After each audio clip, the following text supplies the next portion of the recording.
Selamünaleyküm.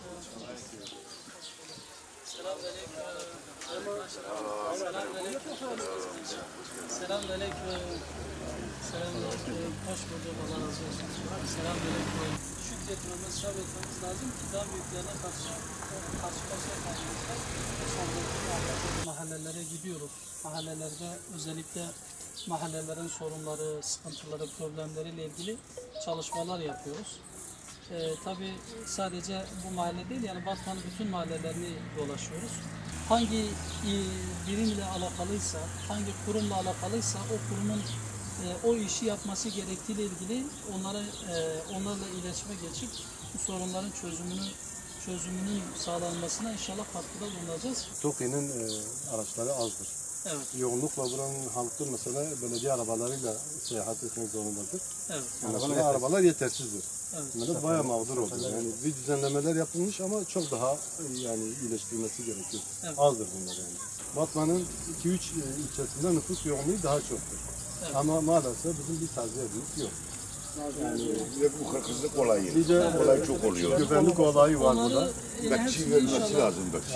Yani güvenlik mesela, bir de temizlik. Yani Temizlik sokaklarımız çöpten Bu kayın zamanında her gün siliniyordu şimdi. yani Hatta da bir falan siliniyor. temizlik çok az, çok yetersiz yani. Biz de yani gerekli umutlarımızı da alacağız.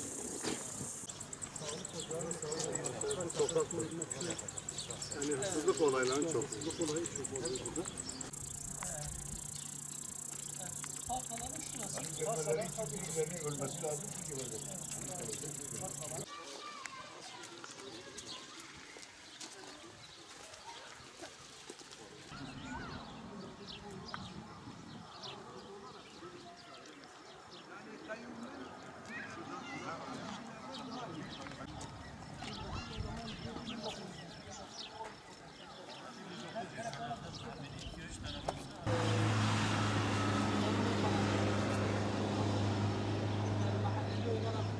Çöpler gelip toplanılıyor. Mesela Düzenli olarak toplanabiliyor mu? düzenli her gün gelip toplanılıyor ama işte temizlik yapılıyor.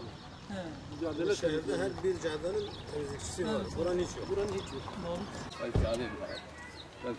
Şu an nasıl? باش خودش وضع Allah mesela olsun. يمشى هذا كذا ما تبدا باش بدك كرم كرم Selamünaleyküm. Yani en azından böyle yerler olursa, yani oradaki halk da Rahatça ulaşabiliyor. yani böyle yerimiz falan da çok güzel. Özellikle biz burayı istedik. Malum biz siyasi partiyiz. Siyasi partiler de özellikle halkın sorunlarıyla hemhal olurlar, sorunlarıyla yakından ilgilenirler. Bütün mertebe bütün mahallelere gideceğiz. Şu ana kadar gittiğimiz çok mahalle oldu. Aynı zamanda devam edecek bu çalışmamız.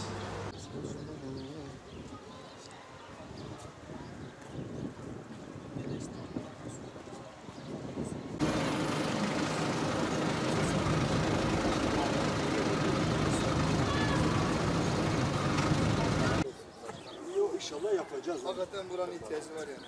Hani taziye olduğunda millet buradaki halkına Bunlarla ilgili biz müracaatlarımızı yapıyoruz. Üniversite olmuş yapıyor. İşte biz uzak sınırlarda uzak bir yerde var.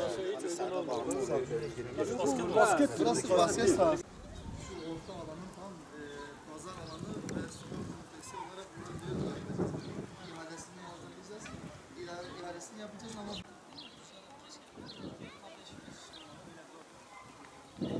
aslında ben dedim ki o marketi biz devralsaydık arkadaşlarca orayı işletseydik daha güzel olurdu. Siyasi parti olarak çalışmalarımızı sürdürüyoruz.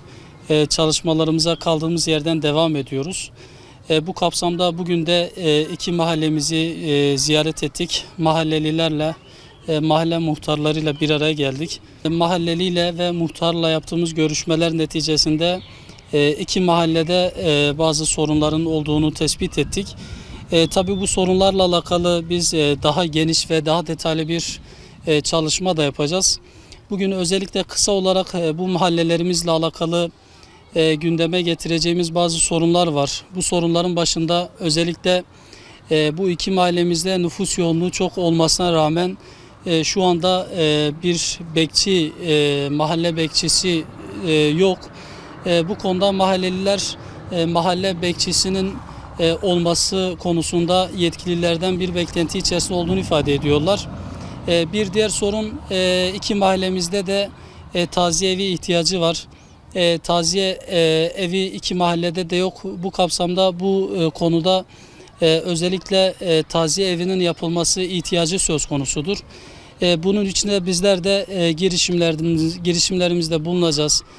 Mahallelerimizdeki taziye evleri ihtiyacının giderilmesi için inşallah bunları gündeme getireceğiz. Bir diğer sorunum da yine ulaşım sorunu. Mahallelerimizde şehir dışına yakın olduğundan dolayı, TOKİ mahallelerimiz olduğundan dolayı bu mahallelere ulaşım çok yoğun oluyor. Ancak ne yazık ki şu andaki mevcut otobüsler, belediye otobüsleri ihtiyaca karşılık vermiyor. Bunun için de bu ulaşım konusunda mevcut otobüs sayılarının artırılması, seferlerin artırılması yine mahallelinin beklentileri arasında. Bir diğer sorun yine mahallede spor salonu, spor tesisleri eksikliği var. Özellikle bu konuda da insanlar, vatandaşlarımız çocukların, gençlerin enerjilerini boşaltabilecekleri alanların yapılması konusunda istekleri var. Hakikaten de biz de iki mahallemizde de incelemelerde bulunduk. Spor tesislerinin yapılabileceği alanlar çok fazla. Başıboş köpekler, bu konuda vatandaşlarımız çok müzdaripler. Özellikle geceleyin köpeklerin havlamalarından çok şikayetçiler. Başıboş köpekler sürekli sokaklarda insanları rahatsız ediyorlar, çocukları rahatsız ediyorlar. Bu da vatandaşlarımızın beklentileri arasında. Bir diğer sorun da park ve bahçelerin temizliği konusu. Özellikle Yenişehir mahallesinde zaten park sayısı bir tane ve o parkta kesinlikle ihtiyaca karşılık vermiyor, ihtiyaca cevap vermiyor. Kardelen mahallesinde evet parklar var ancak parkların temizliği konusunda yine temizliği konusunda vatandaşlarımızın yetkililerden beklentileri var. Tüm bu sorunlar vatandaşlarımızın sorunları. Bizler de bu çalışmalarımız kapsamında bu sorunları tespit ediyoruz. Bu sorunları tespit ettikten sonra çözümü için bu işlerin takipçisi oluyoruz. Bu iki mahallemizde de konuştuğumuz kardeşlerimizle, konuştuğumuz vatandaşlarımızla, görüşme yaptığımız muhtarlarımızla çok ciddi sorunların ortaya çıktığını söyleyebilirim. İnşallah bu sorunları bir rapor halinde de kamuoyuna sunacağız ve bunun çözümü için işin takipçisi olmaya devam edeceğiz.